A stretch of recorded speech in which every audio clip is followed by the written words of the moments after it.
Picture your first week at a new company. Someone asks, "Do we have a policy for that?" You say yes. They ask, "Which standard covers it?" and you go quiet. They ask, "What is the procedure?" More silence.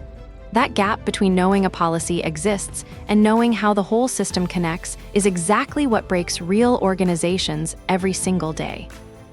NIST SB 812 Revision 1 defines the 5-layer hierarchy that ISC² expects candidates to master. Policy at the top, then standards, procedures, baselines, and guidelines at the base. Most people know the words. Almost nobody knows where the lines are drawn. This problem is not new, Nova. Organizations have struggled with the gap between written policy and operational reality since formal security programs first appeared in the 1980s. The hierarchy was designed precisely because verbal agreements and informal rules kept failing. If this feels abstract right now, that is completely normal. By the end of this video, you will have a mental model that makes the hierarchy click for both the exam and real-world application. Today, we cover the full hierarchy, how to write effective policies, the policy lifecycle, and 3 policy types the exam tests. Stick around, the breakdown scenario at the end shows what happens when a company has all 5 layers documented and still exposes 147 million people. Quick intros before we jump in. I'm Nova. I love when the numbers tell a story people miss. Hi, I'm Bella. I went down a rabbit hole last night and I have thoughts. Lewis here. I like the ones that are deceptively interesting. This qualifies. All right, let us jump in. Let us walk through each layer deliberately, because the exam will often present you with a description and ask you to identify the document type. If you mix up standards and procedures, you lose points you should be getting right.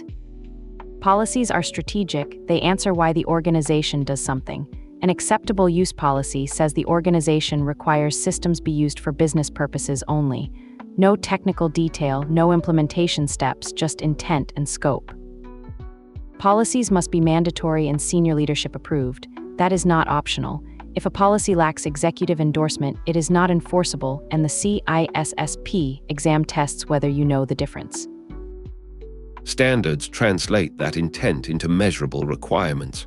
When ISO 27001 was formalized, it codified what organizations had been learning informally for decades. Intent without specification is aspiration, not governance. Standards answer what must be done. Passwords must be at least 14 characters. Encryption must use Advanced Encryption Standard 256. All systems must pass CIS benchmark level 1. Mandatory, auditable, specific, no ambiguity allowed. Procedures are where a lot of people get tripped up, Erica, so let me give the analogy. If a standard says what you must do, a procedure is the recipe that tells you exactly how to do it. Step 1, Step 2, Step 3. Incident response has a procedure. So does access provisioning. The procedure is the operator's manual that makes the standard repeatable by anyone trained to follow it. Baselines define the minimum security posture a system must have before going into production. Think CIS benchmarks or DISASTIG. A Windows server must have these settings, and Apache installation must disable these modules. Baselines are the security floor. You cannot go below them. Guidelines are the only non-mandatory layer. Recommendations users should follow but are not sanctioned for ignoring. The key distinction to lock-in, shall versus should. Shall means mandatory, should means guideline. Historically, most failed policies share a common trait.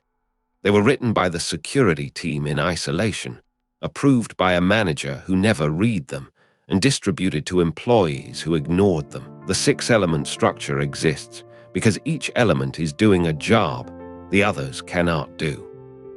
Purpose answers why. Without a clear purpose, employees treat the policy as bureaucracy. When they understand that the acceptable use policy protects both the company and them from legal exposure, engagement changes.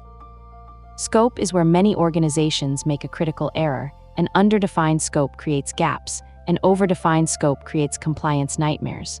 SANS Institute policy templates have always emphasized scope clarity first, before any requirement is written, because ambiguous scope makes enforcement impossible. The policy statement is the heart of it, the actual requirements. But here is what Lewis knows from history. The statement must be written so that a reasonable person can understand what compliance looks like. Vague requirements cannot be audited, cannot be enforced, and cannot be taught. The exam tests this exact point through scenario questions about policy effectiveness. Roles and responsibilities answers who does what, who owns the policy, who enforces it, who has exceptions authority. Without assigned ownership, policies become orphan documents that nobody updates and nobody enforces. Enforcement without sanctions is theater.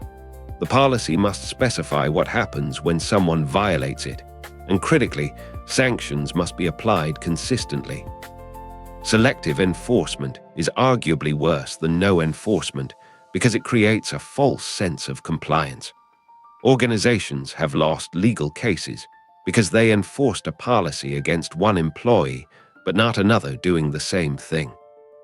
Review schedule and version control is the element most organizations forget until an audit asks when the policy was last reviewed. A policy written in 2015 about cloud security is not fit for today without revision. Schedule it or it will not happen. The review cycle is governance, not housekeeping. Think of a policy like a living document rather than a finished artifact. Too many organizations treat policy writing as a one-time project. A policy that is not maintained becomes a liability. It references systems that no longer exist and omits risks that now matter enormously. Creation is where the real work happens. Subject matter experts define the requirements. Legal reviews for compliance alignment. Ours reviews the sanctions language. The draft that goes to leadership for approval should already be consensus built. Surprises at the approval stage kill momentum and stall programs for months. Approval must come from the right authority level. A password policy that applies to the entire organization cannot be approved by the security team alone. NIST SB 812 is explicit. Policy authority must match policy scope. That means executive endorsement for enterprise-wide policies. Communication is where policy programs historically failed before digital learning platforms existed. In the 1980s and 90s, distributing a policy meant memos and binders that nobody read. Today, organizations use LMS systems and mandatory acknowledgement signatures. Enforcement is the operational phase. Security teams monitor for violations through security information and event management alerts, access reviews, and data loss prevention triggers. The important point for the exam: enforcement is continuous monitoring, not just reactive response when something breaks.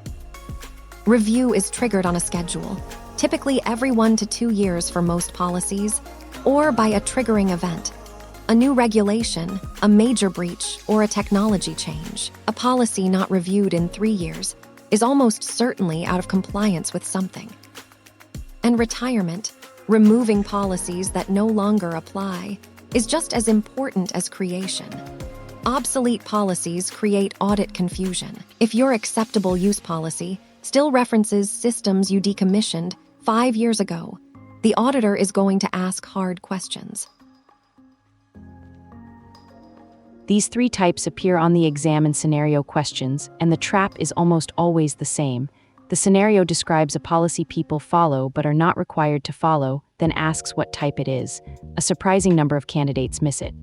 The answer is advisory. Mandatory policies apply uniformly. Violations trigger sanctions. No individual discretion allowed. The acceptable use policy every employee signs at onboarding is mandatory, and noncompliance is a terminable offense.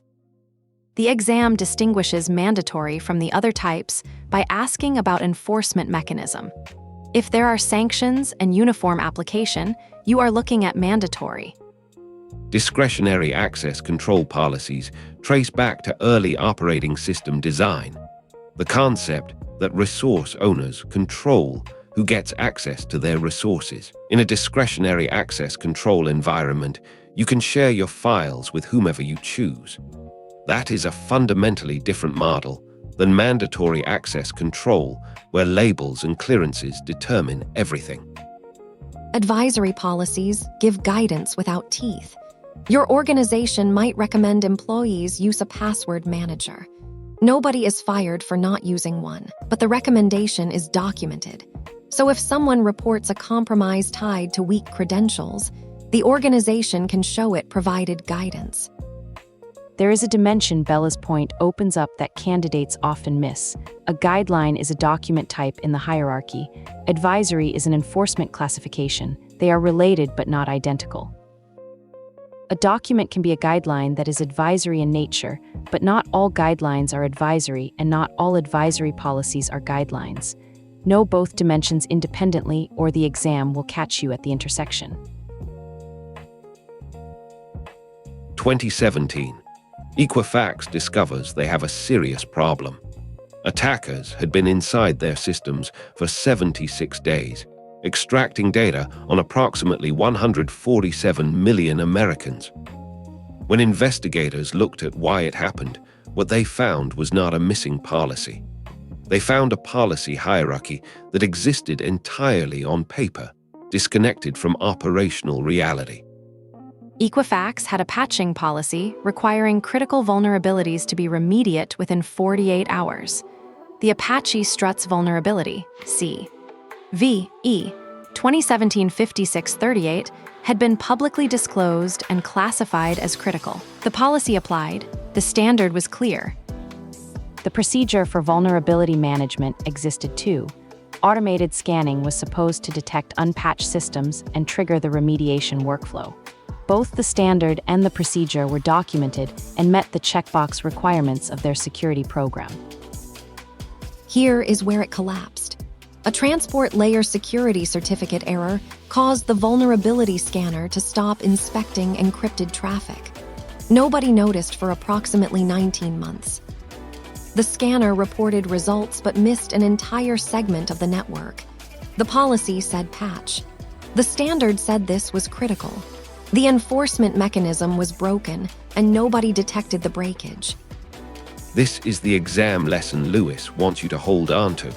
A policy hierarchy is not a governance program. It is the structure for one. Governance requires monitoring that the enforcement mechanisms are actually functioning, not just that the policy says they should function. Equifax paid more than $700 million in settlements. The GAO report identified the root cause as a breakdown between the policy layer and the enforcement layer, not a missing policy, but a failure to verify that enforcement was working. For the exam, Equifax had all 5 layers of the hierarchy documented. The failure was in Lifecycle Phase 4 enforcement, and specifically in the monitoring function that should have detected the enforcement gap. That is exactly the type of scenario question CISSP builds around this topic. When you are studying for the CISSP, connecting each concept to a real framework is one of the most effective study strategies. Policy hierarchy is not abstract theory. It is operationalized across every major security framework you will encounter in practice. NIST SB 812 is the primary reference for the hierarchy CISSP teaches.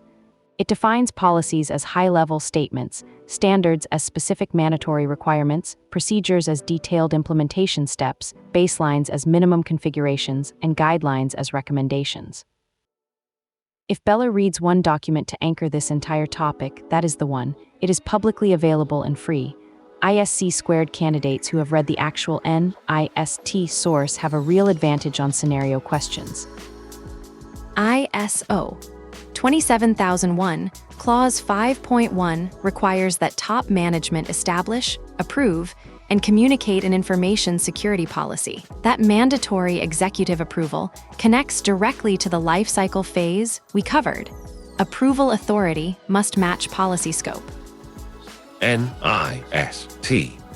SB 853 takes a modular approach that grew out of federal agency compliance needs in the early 2000s. It requires a policy document for each control family.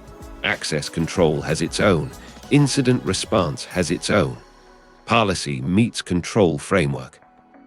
COBIT 2019 positions policy governance inside enterprise IT governance, which is exactly how the CISSP frames the topic. Policy is not an IT function. It is a governance function that happens to live in the security program. SANS Institute has published free policy templates for decades. Acceptable use, password, data classification, remote access, all following the 6-element structure from Scene 3. They are excellent real-world starting points and referenced in CISSP study materials. If you forget everything else from today, remember this.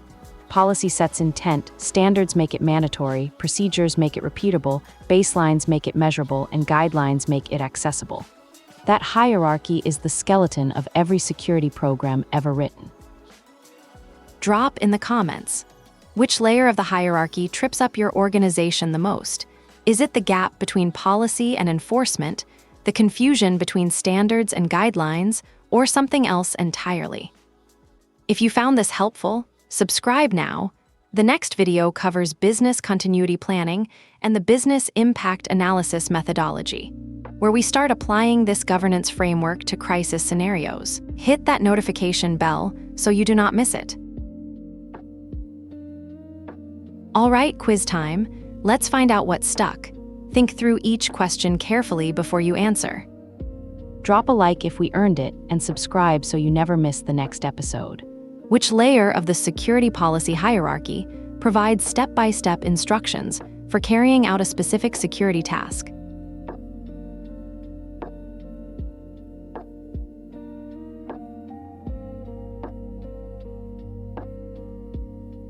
The correct answer is D, procedure.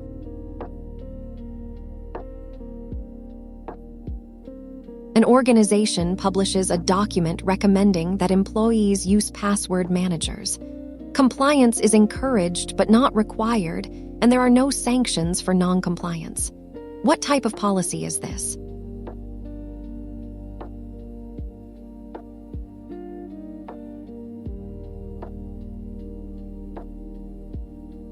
The correct answer is C, advisory policy.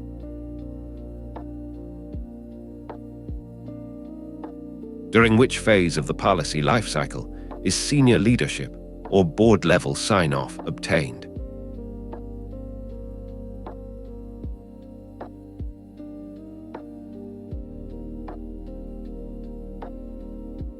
The correct answer is A, approval.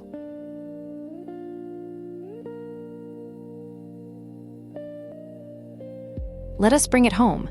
Today we covered the 5-layer policy hierarchy from NIST, SB 812. Policies state intent, standards mandate specifics, procedures define steps, baselines set the floor, and guidelines advise without enforcing.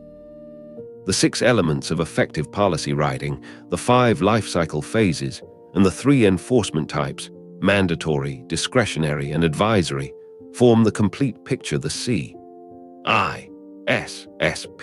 exam expects you to hold simultaneously. Lewis wants you to remember. These layers evolved over decades because informal agreements kept failing. The Equifax case is the anchor for this entire topic. A well-documented hierarchy did not protect them. The enforcement mechanism must be monitored and verified, not just documented. That is the governance function the CISSP tests. If an exam scenario references NIST, SB 812, ISO 27001, Annex 5.1, or NIST, SB 853 PL-1, expect a question connecting back to the hierarchy or lifecycle we covered today. Read those source documents. Watch the next video. CISSP 1.7 covers business continuity planning and the business impact analysis, where the governance framework we built today starts connecting to real crisis response. Subscribe so you do not miss it. You have got this. Keep going. Read the spec, know the standard, own the exam. History teaches those who listen. Until next time. This is Professor Erica, signing off.